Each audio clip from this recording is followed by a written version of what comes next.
Mən istəyirəm bu məqamda Həzrəti Əli əleyhissalamın dilindən eşitək cihad nədir? Çünki cihadı müxtəlif mənalara biz bəzən yönəldik. Bəli, biz müraciət edirik Əhl-i Beytə. İslam Peyğəmbəri bizə Quran və Əhl-i Beyti tapşırdı. Ya Əmir əl-Müminin, cihad nədir? Bizə cihadı başa sal. Həzrəti Əmir əleyhissalam buyurur, Qal Əmir əl-Müminin əleyhissalam, Əl-cihadu alə arba'a şuabin. Həzrəti Əli əleyhissalam buyurur, cihad 4 şöbədən ibarətdir. Cihadın 4 növü var. 4 şöbəsi var. Birincisi,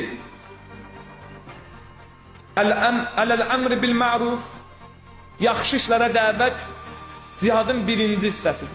Birinci şöbəsidir. وَالنَّهْيَ عَنِ الْمُنْكَرِ, pislikdən çəkindirmək ikinci şöbəsidir. وَالصِّدْقِ فِي الْمَوَاتِنِ, torpaqları qorumaq, döyüş meydanlarında vuruşmaq, Allah yolunda cəbhələrdə mübarizə aparmaq. Bu da cihadın bir növüdür, üçüncü şöbəsidir.